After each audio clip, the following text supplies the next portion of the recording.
It's okay. I've started the recording earlier. What will happen is Chris, before Alison puts it on YouTube, she'll trim it down, so we won't have just 5 minutes of burbling about. But I always forget to do. There's always a danger I'm going to forget to do it if I don't do it. You know. I've done that with podcast episodes. You realize you've been talking away for an hour and a half and dispensing your wit and wisdom, and then oh shit. And you know what? It's fine. It turns out this to be the intro music and then the outro music. It's solid. Get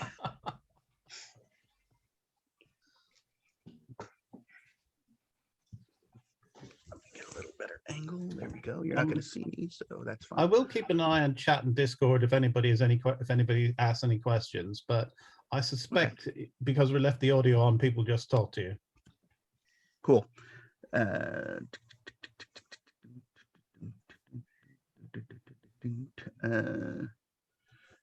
Yes, let me make sure I'm on the Discord as well.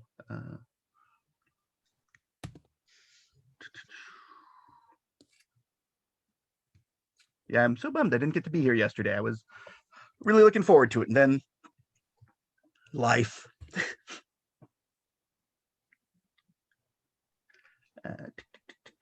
Yes, it's been a good weekend, but I was absolutely shattered yesterday.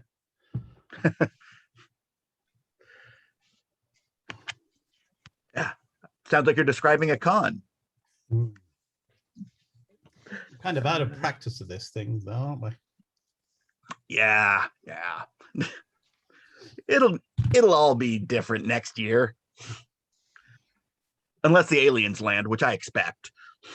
Yeah, something weird and wonderful is bound to happen.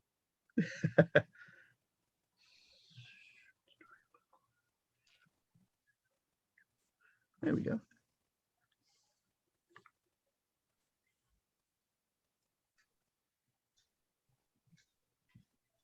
Perfect. Okay. There. All set. Nice. Let's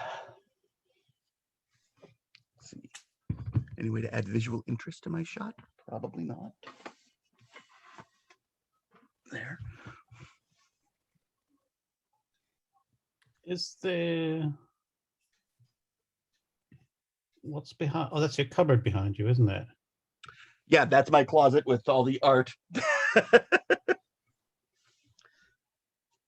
Yes, I'm literally in the least interesting part of my house. Wait, let me see. That might be a little better. Yeah, that's a bit better. Yeah. You know. Yeah, there we go. That so most of the time I'll be screen sharing, so it's fine. That looks like an office version of Narnia to me. Is that a filing cabinet? I don't know who did it. Oh no, this is my mother-in-law painted that. Oh. But yes, I like the cooling tones that it gives when it's 105 degrees outside. Okay, let's see. We've got 4 minutes. Perfect. I'm going to run to the bathroom and run right back. Good idea. Oh.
I don't have time to overcome my fear.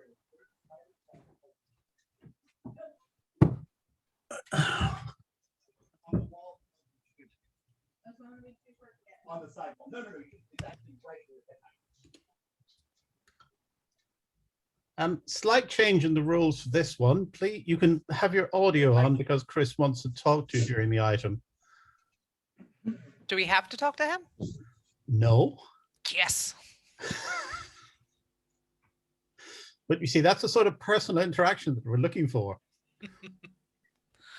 Did you miss that? Espana was complaining about having to talk to you. I just had Oh, God. I just went to the bathroom and there was a spider I described as the size of Tel Aviv in there. It's gigantic and scary. I thought the canonical size was the size of a Buick. That is, there's a scale, Alan. It's all over the place. That's the Annie Hall scale. I love Annie Hall. I haven't seen it in 20 years.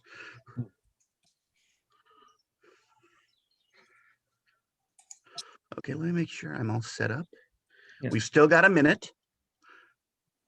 I've come to heckle. No. If I've ever seen a Garcia panel that wasn't just for heckling. You know, if it helps, Chris, I can selectively mute, say, Alan. Good idea. I'll second that. No, I need Alan because she'll actually correct me. Yeah, but that's no good. That's a good point. And remember, all lies are true as long as you believe them. Jesus Christ, you Our make me story. angry. That sounds like American politics to me. Right? You're the problem, man. Right. Well, it is 5 o'clock.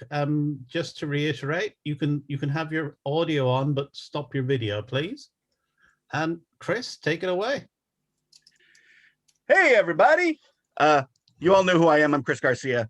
For 20 years, I was a curator at the Computer History Museum. Nowadays, I'm an archivist at a place called Forever Soroyan. So if you enjoy the Armenian-American stylings in prose and theater, come to foreversoroyan.com. That means I can write this whole thing off. Okay. So the Computer History Museum, when I worked there, we did a big old exhibit called Revolution, the first 2,000 years of computing. And amazingly, they actually worked to go and just after I left, to put the entire exhibit online in Matterport so that you could actually interact with it. They ran out of money. This is the second most annoying thing about the museum. The first being that they did an oral history with UFO theorist Jacques Vallée the day after I left. And I was so angry. So right now we're going to take a look at my favorite gallery, the only one they actually did all the way, artificial intelligence and robotics. Now is the time when I name drop. I was lucky enough to get to know a lot of the early pioneers in AI, in particular, John McCarthy, who is a wonderful human being, now dead. To give you an idea of what he was like, he is probably the most science fiction fan human who has ever lived. Even though he was only barely around, he attended some conventions I was at, particularly BayCon, and had some wonderful conversations about everything from Shakespeare to artificial intelligence to, and this is my favorite, the philosophy of fish and chips. It was a wonderful, wonderful afternoon. Yeah, Lisp. Yeah, sure, whatever. But Lisp was actually probably the most important thing that he was involved with, although something that people forget is that McCarthy actually coined the term artificial intelligence. And this is at a conference in the 1950s. And he never really thought it would catch on. He sort of thought, this is sort of a placeholder term. But largely, artificial intelligence as a field of research dates back to the very, very beginning. And the definition of artificial intelligence was whatever tries to mimic the activity of the human brain initially. It changed and fudged over the years, but that's been the sort of the early phase of artificial intelligence. Was stuff like there was the thinking head. I believe it was done in, it could have been Egypt, but it might have been Saudi Arabia. It was definitely in the Middle East, where a builder using just mechanical stuff tried to come up with a a head that could actually do calculations. You could even go further back. There's more stuff in that area, but let's just do hand waving. There were computery type things back way before, but then computers became more than just computers, and that's that. But now I take you to the map, and let me hope this works, because if it doesn't, I'm just gonna have to dance. There we go. Share screen. I hope you all are seeing this. Yes, we can see it. Sweet. Okay, right here is 3 inches away from where I wanted it to be. There we go. So this little beast here is called Shaky. And Shaky is sort of the icon for this whole section we're going to be looking at, largely because Shaky is arguably the most interesting robot that the museum has, asterisk. I'll get into more of that in a second, but it's also one of the most important. And Shaky was built at the Stanford Research Institute. And the folks who were doing the research on it were fascinating. They were working with this concept of an autonomous mobile physical space processing unit, I guess is the best way to put it. It is a way for which to have a autonomous device, autonomous, we'll get into that in a second, that could navigate a room. And wonderful thing about it that I loved is that it had a thing that you wear around your neck. We wear them at conventions. They are called badges. A badge that would allow it to get all through the building. And we've been trying to find it. One of the folks who had worked on it told us about it. I'm like, I need that bad, and I need it now. And sadly, we didn't get it, and I'm sad still. But it would actually be able to go around a room. There would be a series of blocks. Some were ramps, some were just straight blocks, and it could either navigate around them, or if there were an obstacle it needed to go over, it could actually push the ramps in and actually get itself over. Now, this is in the late 60s, early 70s. But what's fascinating is that how it did it is just nuts. So on board the actual robot, it had bump sensors. You can kind of see them. They're these little wires that kind of come out from it that tell you when it hit something. It had range finders. It had a television camera, and it allowed it to move through space. But what it would do, it would take all that information, all that data, and then it has a wireless antenna, send and receive. It would send the information to a PDP. I think it started with a PDP 10 and then moved on to a PDP 15. It might have been a PDP 12. It was a computer made by Digital Equipment Corporation, like all computers were at that point. And it would do the processing, and then it would send back the instruction, and it'd move a little, and then it'd send the next one, and then move a little and a little. So its top speed was a blazing 2.5 meters an hour. To give you an idea, that's as fast as I move when I'm sleeping. So it wasn't exactly blazing, but it was doing more work than any other autonomous vehicle at that point. Asterisk, we'll talk about this in a minute. This had wide-ranging effects. It really did jumpstart the area of, what's the best way to put it? The area of research into autonomous robots, and it also showed that putting funding into robots could actually produce working, fascinating, and important pieces. Now, there wasn't a lot of artificial intelligence in this, and this is something that's sort of argued back and forth. Charles Hart actually had a really good point about it, that, in fact, it's not necessarily it didn't reason out its space. It had a series of operations ingrained in it to do when something happened. So if it would bump into something, it might have an operation that says, check this. And then if these things are accounted, do this, and this. So Artificial intelligence, not really. The computer programs themselves were really slight expert systems, and we'll talk a little bit more about that in a minute.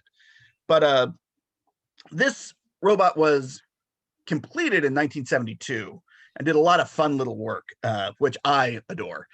This is probably my favorite of our robots, with a couple of minor exceptions that we'll see in a second, but really had the great joy to it because this was really something that excited the entire field of robotics. One of my favorite things is the people who created this are some of the most fascinating people in the history of computing. And my personal favorite, there's Charles Rosen, who is a fun little character who really just went nuts. He did some great work with robotics, was very influential in sort of what we call physical processing. But my favorite thing is a number of folk at SRI actually got together and started a winery called Ridge Vineyards. And it is phenomenal. It is Holy shit. You didn't know that? I did not know that. No, yeah. Ridge comes out of SRI. And in my eyes, it's the most important thing that's come out of SRI, screw Siri. It's just this wonderful world. And one of the things I was working on when I got laid off, screw them, was this idea of what people do once they've made it in computing. What do they go on to do next? And, you know, Vineyards, Manic Panic also came out of computing. The hard case crime novels was one of the big ones. One of my personal favorites, the film Robot Jocks, was a whole bunch of folks who had made their money in the early 1980s. So fun stuff there. Okay, we're going to move to the next place, which is going to take a second because I vaguely practiced on this. Pew, pew, pew, pew, pew, pew. More. Enhance. There we go. There we are. Now let me see if it'll let me do the fun thing. No, it will not. Oh, yes, it will. Haha. How sure you are. So you see the little thingy I'm circling and desperately trying to make bigger? And I'm kind of working. Hey, weird. This is called Squee, the robot squirrel. And it actually predates Shaky by a number of years. Made by a guy named Edmund Berkeley, who is a fascinating character and an often ignored part of what computing was in the early 1950s, and actually even in the 40s. Squee was a robotic squirrel, like I said, but it went a little bit further than that. So the idea was you would take a whole bunch of tennis balls, and naturally, like you do with all your tennis balls, you would wrap them in tin foil. What you people out there, I believe, call aluminium foil. I don't know. So you would wrap them and then you toss them around the room. And these were Squee's nuts. And he would go around and would grab them with these little pincers right here. Come on, there you go. Okay, didn't really help. And it had rangefinder. And it could actually go, and about 75% of the time, it would actually be able to find a squirrel and bring it back to its nest. Find a nut, because it's the squirrel. This metaphor is so mixed, I don't have time. It is a delightful piece. It's adorable. It is the most adorable robot of the 1950s and 60s. But one of the reasons why this is really important is Edmund Berkeley was always experimenting with things in the field of what we would consider sort of artificial intelligence-y stuff. He did a personal computer called Simon in 1951. And it was an idea of, it actually had various logic pieces, but what was interesting about it was he had designed it to actually be able to be used for fairly complicated mathematics, but the only thing he ever used it for was to play tic-tac-toe. Once again, games are important, says the guy who likes games. He co-founded the ACM. He wrote a book called Giant Brains or Machines That Think in 1949, which was massively important. There are three sort of things that got a lot of the first generation of computer pioneers actually working with computers. And that was the Moore School lectures, the people who built the computer ENIAC that was supposed to win us World War II. We did it without it, apparently. I think. I'm not sure. I don't know that. I don't know war history. And then Machines That Think got a lot of people interested in what the possibility of computers are. And the third one, oddly enough, science fiction films. I'll talk more about that in the future, but not today, because no one deserves that. This thing down here, will it show me? Yes. Okay. This is called, and reminding myself of the pronunciation because I often get it wrong, oblex. And it is a wonderful piece in this whole world of robotics. I believe this is Tokyo Institute of Technology. Had a series of robots. Hey, that worked. Oh no, and now it stopped working. Okay, hold on. Get back here. Oh wait, no, that was actually a better view. Come on, there you go. Okay, so you notice it looks like a snake on wheels. And the idea was that they were very interested in looking at forms of animal locomotion. And here, what it was is a idea of, well, how do we make a snake that moves around thing? And this is I believe the early 1970s, maybe even the mid 1970s. And so this one was one of the first tries, and it has very, very, very limited computational possibilities. I believe this cord over here was actually directly connected to a computer. So it has a limited space, but it could move.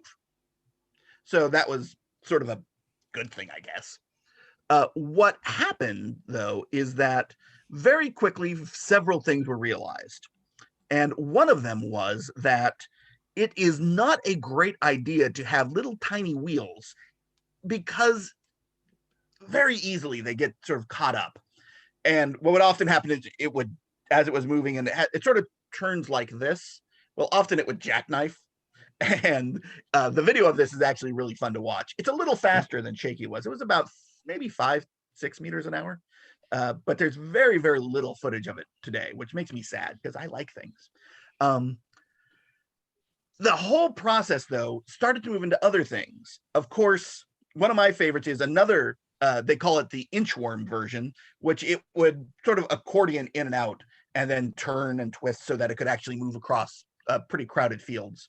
But even that wasn't ideal, largely because it uses pneumatic systems to actually move back and forth. So it wasn't perfect. But my favorite of them is that they tried to come up with a way of how could we make something that moves like a horse? And I don't believe they ever actually built it. But that work that they did there ended up very much influencing a group called Boston Dynamics. And if you know those folk, you know that they have a cheetah, which a robotic cheetah is quite possibly the living embodiment of my deepest, darkest nightmares. I can only imagine me saying the wrong thing about Microsoft Windows and a robotic cheetah coming to my house and eating me and my children. I would assume that, but there was a very big effect of that. And what's very important about all of this is most of these robots were not necessarily successful, but their publications often influenced massive numbers. And one of the reasons for that is the very, very early on, people were sharing their papers very broadly so that people would know, this is what we've been doing. We've been earning that money you've been giving us. Here are ways that you can use these robots to kill more people, to do fun things. And so a lot of this work, while, things like Squee and definitely Oblex and the Orm, which we'll look at in a minute, weren't necessarily majorly successful, they were incredibly influential on their next generations. Hey, let's go to part 3. Technically part 4. And it's kind of hard to make out, but If you see where my circle is, this somewhat phallic looking thing is called the orm. And orm is Norwegian for worm. Norwegian just tends to drop the first letter and then the rest of it's a regular word. I'm pretty sure that's how it works. So the orm is a robot it's an early version of a robotic arm. And it actually uses little pneumatic balloons. And so to get movement, it actually will inflate one and then deflate another, and that allows it. There are several problems with this. Of course, the biggest being if you think of a balloon and you blow it up the first time and it gets that lovely little shape and you deflate it, and then you try to blow it up again, well, it doesn't blow up exactly the same. So it's very, very difficult to reproduce motion exactly as you had previously, which is literally the entire idea for a robot arm.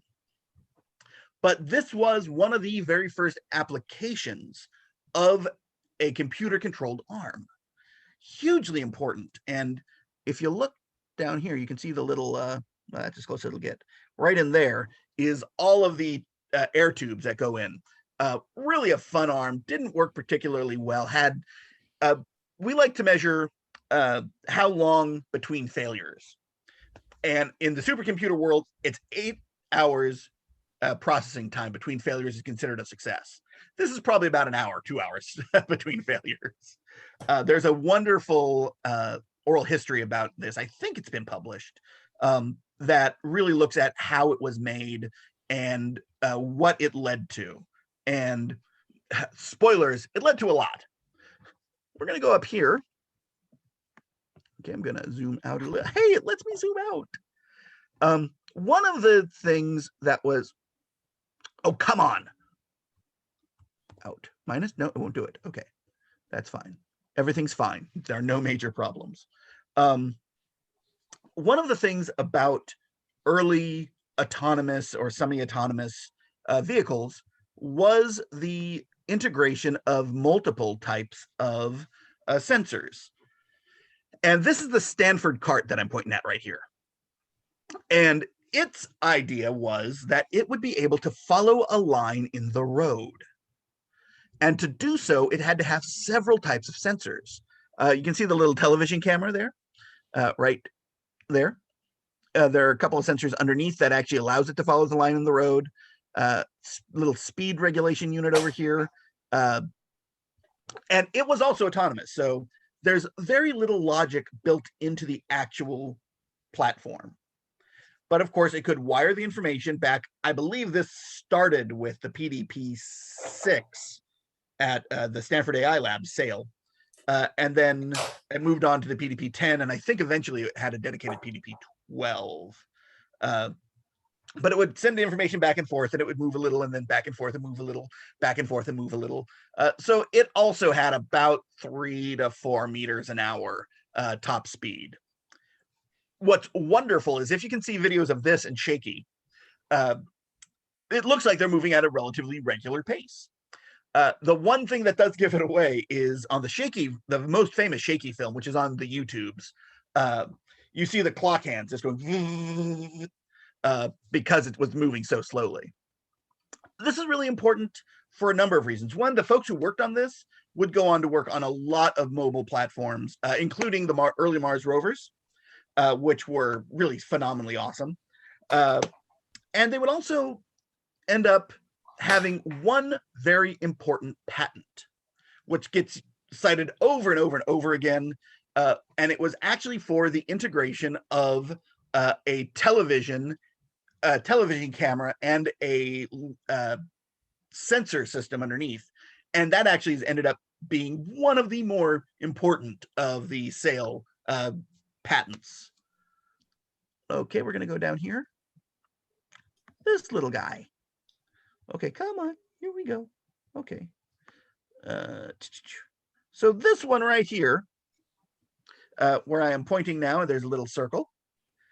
That little mobile trash can is called Pluto. And Pluto is arguably, I think, as important as Shaky for a number of reasons. Pluto was also autonomous. It didn't do the wiring back and forth. It actually had logic built into it. But it didn't actually have the sort of reasoning capacity that Shaky did. All it was doing was trying to roam around the halls at CMU. CMU or Johns Hopkins? Alan, which is it? If I had to guess, I would say Carnegie Mellon, but I don't know much about this one. I think you're right on that. I think Johns Hopkins is the other one in the other room that we won't be looking at. Ha! But what the idea was is that it would look at all of the area and it would sort of map out a route. And if it bumped into something, it would move. Very, very simplistic. But what happened was if it started to get low on power, it would search out a outlet. And you cannot really see it. I don't think I can get it big enough that you could see it. It's right here, actually. It has a little arm that pokes out with a two-prong thing, and it will plug itself in. And this is massively important in the history of computing because Pluto was doing something that utterly changed the way robots worked. Because its primary need was power. And so it was programmed to satisfy that need when it came up. This is so important if you look at the history of computing from the point of view of we're looking at solving a problem writ small. Its problem is it's running out of power. Solution, go and get more power. So this takes the concepts of SQUEE and combines it with very, very small concepts of how you fiddle with the very simple logic. It's a very simple set of rules for this. Bump into something, go another direction. Does this sound a lot like a vacuumless version of the Roomba? Because it does. And that one idea, this idea that when you're running low on power, you go and you get more power, is a really important part of what computing is. This is actually designed by a dude named Hans Moravec, one of the more entertaining people in the history of robotics.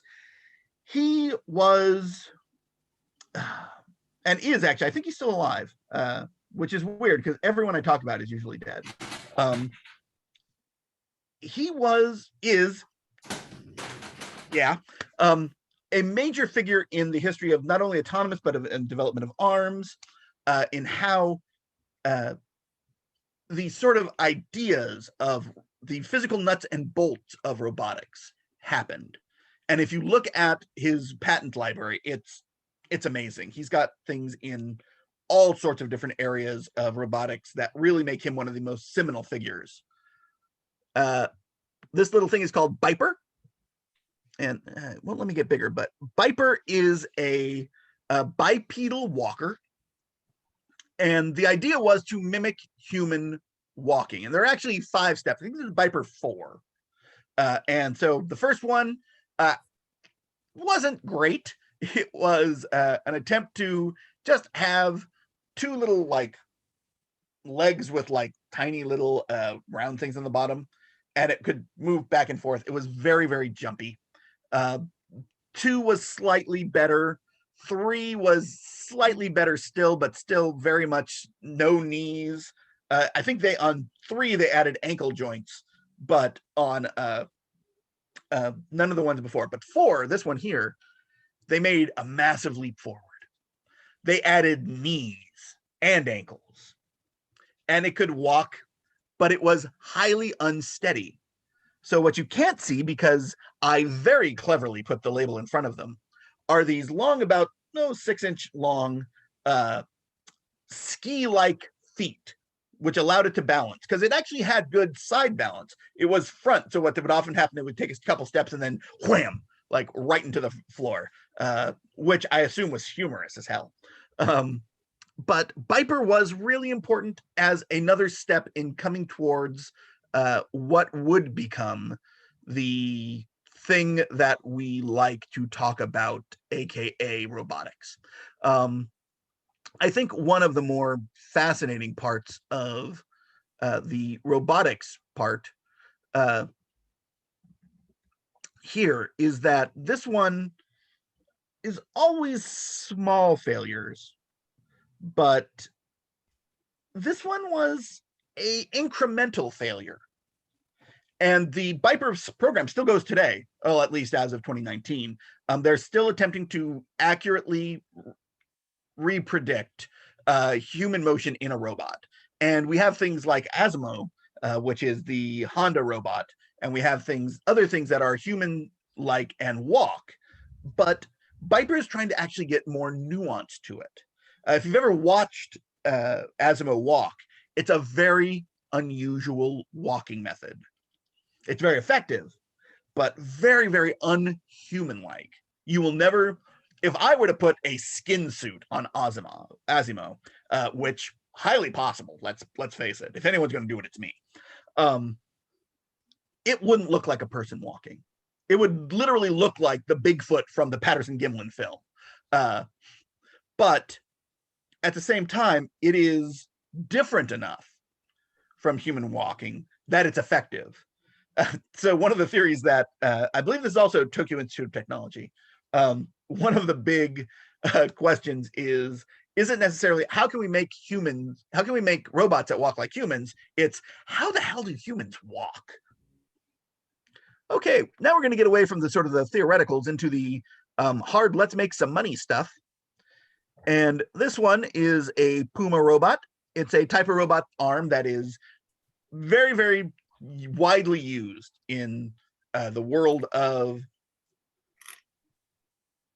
manufacturing, industrial use, so forth. The big key here, though, is that what you want is to remove the need of humans who are fallible to do the same thing over and over. So, such as riveting for cars. The first use of any of the major robot arms was to pack and unpack crates. I didn't know that at first, and I was like, oh yeah, that kind of makes sense. But this one is actually, I believe, built by IBM, and it's a very simplistic robot. There's no logic to it at all whatsoever. It's only through whatever the controls are. And what you can do is you can set a series of commands that'll do over and over, and then it'll do it. This is good because it allows you to have very accurate repetition of motion, which you want. This is bad because if something were to go wrong, like say a human ends up having their hand between it and the item being riveted, that human's hand is going to be riveted. And, you know, that thing happens. The first case of a robot actually killing a person was in the 1960s. It was a robotic arm that actually knocked someone down, and it was the person's fault. So they had it coming. Robots are good people. Oh, this one's neat. Okay, let me see if I can get a better picture of this one. Woo, woo, woo. Sorry. Also, I love the fact that robot is half and half in the background. And you didn't see me pointing at it, which I now realize and feel slightly dumb for doing. No! Come back. There we go. Okay. Now, this is the Rancho arm. And the Rancho arm weighs about 80 pounds and was built to be, it was one of the very first robotic controlled arm, but it was also an idea of a prosthetic arm for humans. So the idea was that you would strap this thing on, and it, 80 pounds for one arm is a lot of pounds. But you could actually control it using the hand manipulator to actually pinch or to go up and down. I guess you could knock someone out with it. But it was hugely important because it was one of those arms that showed the broad use. It could have been used as a prosthetic. It could have been used as just a very simple research arm. But it was the idea of integrating a robotic arm for human use. Of course, now that is widely done in various different forms. But this one was where it started. Rancho Los Amigos Hospital. I think it started in 1965. I'm going to show you some of these robots over here. Aren't they cute? These are all more or less toy robots, except for these three up top. This one is Officer Mac. Let me see if I can get, there he is. Actually, let me see if I can click on him and get a better picture. I can. Officer Mac was actually a police officer for the Sunnyvale, California Police Department. And his whole job was to go to school, and you'll see he has a little TV screen in his chest. Also, I shouldn't be anthropomorphizing robots. They hate that. Has a little TV screen. And on the screen, it would play a bike safety video. I remember seeing this. He came to my school when I was a kid and was being very, very pleased with seeing him. Up in here, he actually has a police badge. There's a good story to be told about walking around, robots who could walk around because they had a police badge. We don't believe he ever arrested anyone, which, you know, that's why they cut him loose and gave him to the museum. This one here is called Hubot, or as all the French visitors call him, Hubo. And the idea here was this was to be a housewife's companion.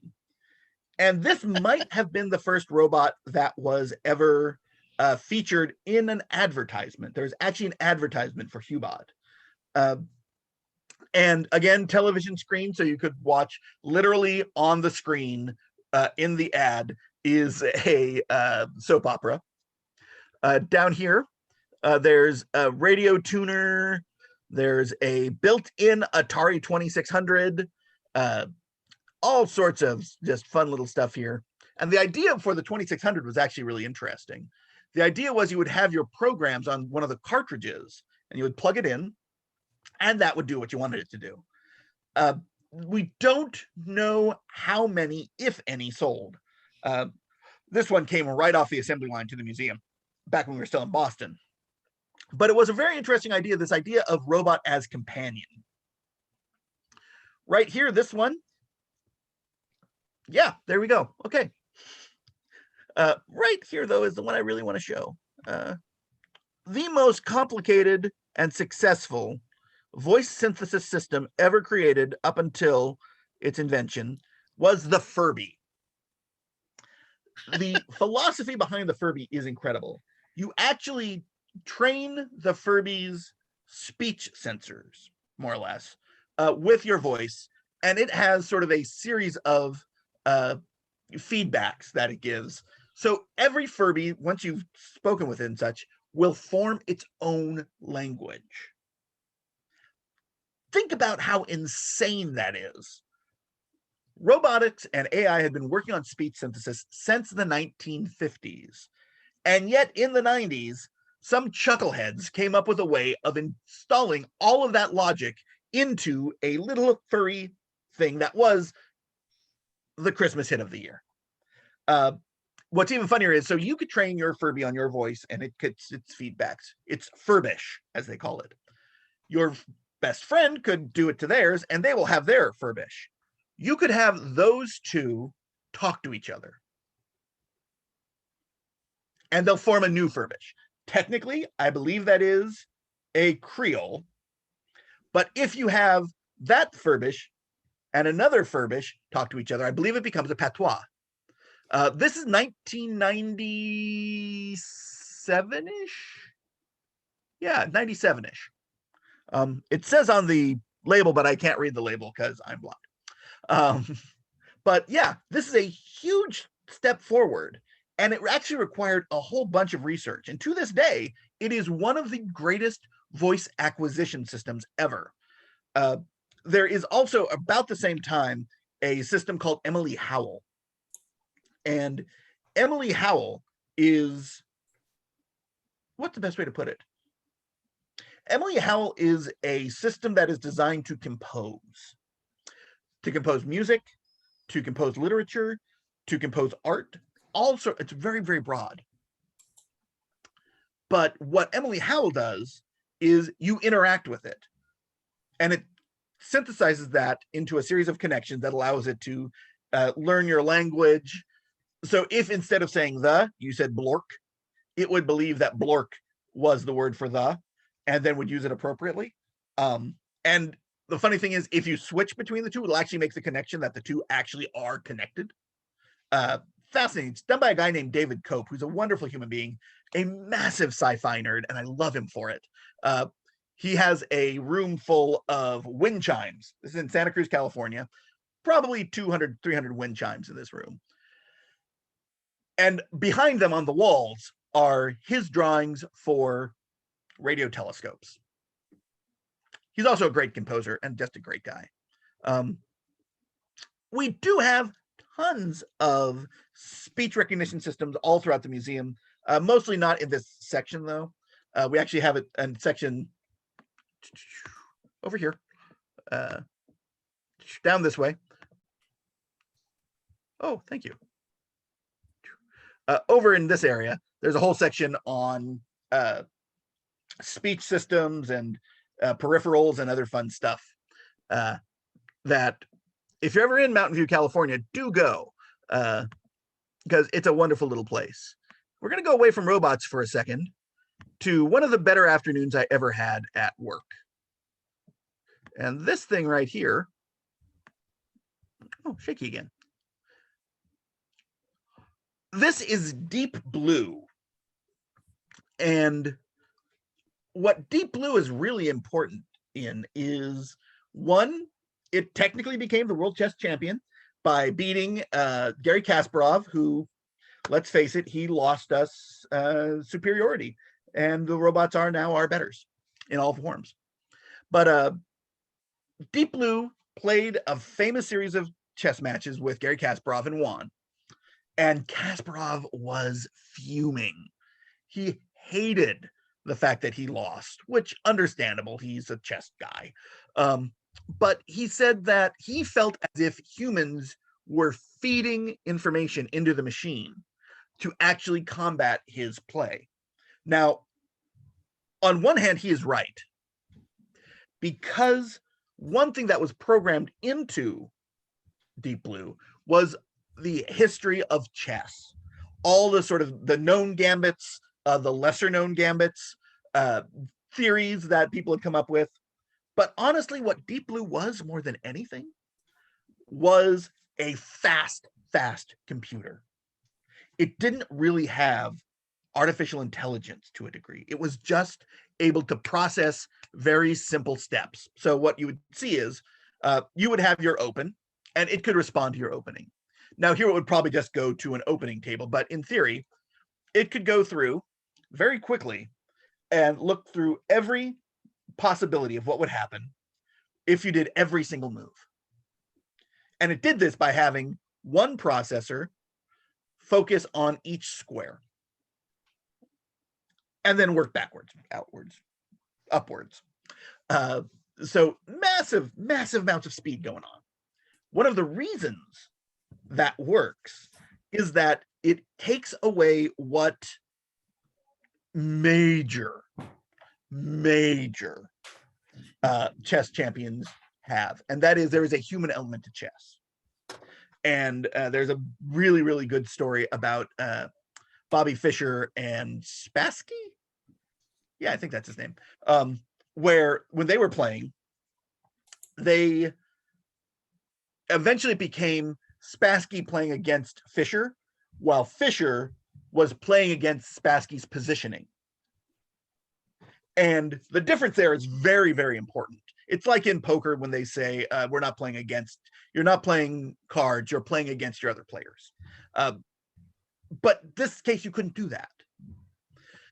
Now, what's funny is after Deep Blue, there have been a number of world chess champions who have taken on various computer systems, usually to draws. And the reason for that is now there is a new philosophy, basically, of chess that is specifically designed to defeat computer systems. And Judith Polgar, who is one of the greatest chess players of all time, she actually developed one of the most successful versions of what they call anti-computer chess. But she actually managed to get a win against what had been the world computer chess champion. which was really, it happens occasionally, but the rating for that computer system was something like 29.5, which is huge. And hers was just a bit lower, and she managed to get a big win because she had developed a system that was utterly non-human. And that's the key. Robot systems are programmed to beat human players. Humans usually try to play like human players. Puller went away from that and actually just started playing as if she were not a human player, but also not a computer player. And one of the funny things that I love is that Bobby Fischer is one of my absolute favorite chess players of all time, largely because he was nuts. But he actually said at one point, there are forms of chess that have never been played. And someday someone will mechanize them. And all will be lost. And I think he's right.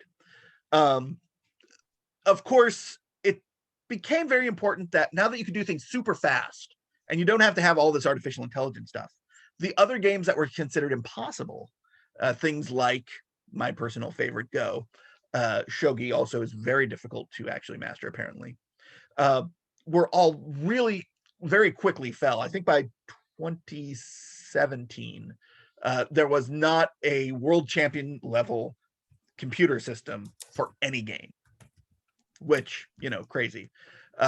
Oddly enough, one of the games that took the longest was Monopoly. Monopoly is actually a highly non-systematic game, which blew my mind when I heard that. It actually has multiple levels of interaction and has multiple levels of strategy that are often dependent on the multiple versions of interaction. Oh, it is. I did not know that AlphaGo the documentary was on YouTube, and I should way see that because I like things. Yes. All right. It's really brilliant. Oh, really? Oh, excellent. Yeah. Okay. Here are some Lisp systems. These are very nice. That's all you get on Lisp system because I don't know enough. Now, they only got some of this section, only this section here, but I want to show you these. And okay, you see right there. I should probably warn you, Chris, you've got about 10 minutes left before we need to go. So, oh, perfect. 10-minute warning. Then I will do 2 minutes on these shoes. These tennis shoes are Nike trainers that have a built-in, what the hell just popped onto my screen? Oh, there we go. Okay, sorry. That have actually built-in tracking system, I guess the best way to put it. It tells you how far you've run. It can measure your heart rate. It can do all sorts of fun things. And we like to use this one because the little tracker that we have in here is exactly the same. Computing power, it's actually much faster, but the actual ability to actually deal with the inputs is the same as, and can you see it from here? No, you can't. Take my word for it. Over there, there's a machine called a PDP-12 that is built into or a PDP-8 that is built into a big old series of checks. What do you call that thing? An EKG meter, a brain meter. It does all these things. And same ability to deal with input. One of the big differences, because, you know, machines today, processors are thousands and millions of times faster than those in the 60s and 70s. The limiting factor is always how many inputs it can take and what it can do with that information. And that is really the story of computing, is our limitations are seldomly the ability to process. It is almost always the ability to get the information in to be processed and get that information out to be used. And these shoes really show that when you have the other thing that I can't show you to compare it against. Okay, I'm going to stop sharing my screen, and if anyone has a question, I will answer it, probably with a well-constructed lie. How do I stop sharing screens? Oh, no. On the top. Oh, yeah, there we go. Of the screen somewhere. Excellent. All right. Anybody got any questions? And you can unmute yourself if you want to speak to Chris as well, so you don't have to type it out. I can add Chris, Nicholas White here in Belgium. I'm here also, by the way, with my son who is studying computer science. My question to you is, which is your absolute favorite of the things you've shown us, or even if it's something you haven't shown us? My absolute favorite thing in the Computer History Museum, and arguably my favorite computer in the world, is the just on the other side, again, it's always something of it. There is a supercomputer made by Seymour Cray called Little Character. And Little Character, he made by hand. He cut the boards to size. He put the individual, and he had a great trick to do it. He would call up transistor manufacturers, say, hey, can you bring me some samples? And he would always set up the meeting for 12 o'clock so that they would take him to lunch, and they would bring him samples. But he also knew that all the other ones didn't talk to each other, so he could call a different salesperson at that company and get more. It's also, supposedly the story is, the first version of it he made caught on fire, and that's what turned him into the world's biggest fan of cooling systems that were awesome. But yeah, Little Character. But then my favorite object that's in there is also just a little bit out of screen, is the first prototype of Pong. And it has a very deep connection with me, having played it many times with Al Alcorn and my dad having used it. So really a great system. But yeah, I love the museum, and I haven't been back since 2019. But yeah, there's so many things there that I just adore. Thanks, Chris. That's two straight answers to a straight question. I can't complain. I'm surprised you could answer them. That's a hard question. I'm a fast thinker. That's right. Anybody else? I can add a little bit of detail. I actually saw Shaky in 1967 when I was like 14 years old. My father brought me into work and was there, and I, at that same trip, you know, as a weekend, everything was dark except somebody was working in the weekend, and we popped our heads in, and he had this big screen, and he was rolling this thing around his desk, and it was Doug Engelbart's office. And he's the guy that, kind of invented the mouse and the GUI interface and video conferencing, maybe, and lots of other things. The mother of all demos. At Stanford AI Labs, they had the Stanford cart, but when you went up to the labs, it was up on the top of a hill, and there was a narrow road, and there's a big sign that said "Caution, robot vehicle." That's right.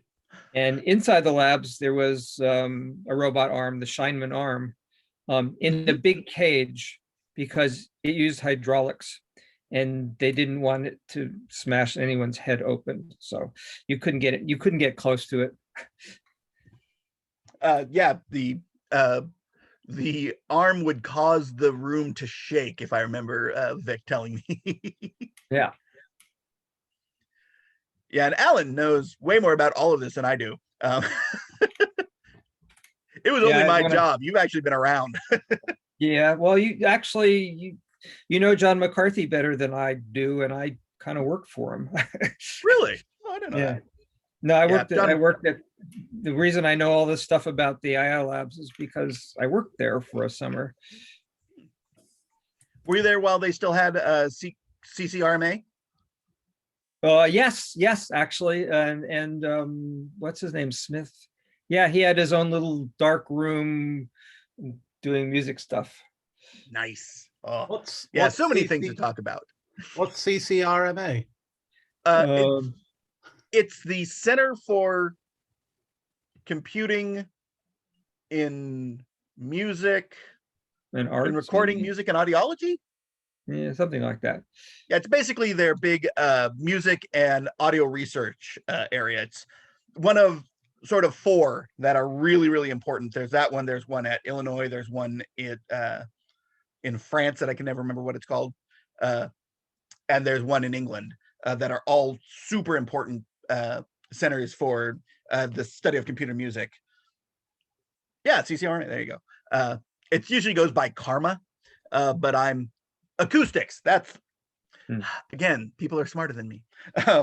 Yeah, it's a lot of fun. They have a great what they call the 360, which is a series of, I want to say it's probably been upgraded to probably more than 70 speakers so that everything sounds like it's coming at you from all angles. And one of the things they've done is taken the music that would have been performed at the Hagia Sophia way back in the times. And since they can't legally perform it in the space anymore, they have recreated the space, mapped the space, so it sounds exactly like it would in that space, this music that can no longer be performed there. They're doing the same thing with Notre Dame and a cat. Chris, you mentioned a few books, and I'm sure you can think of some other good general reading as well around robotics. Could you drop something in the Discord later after, maybe, for people? Sure, I can always do that. There's some really fun ones. Pet the damn cat. The cat wants pets. Yeah, the cat wants pets.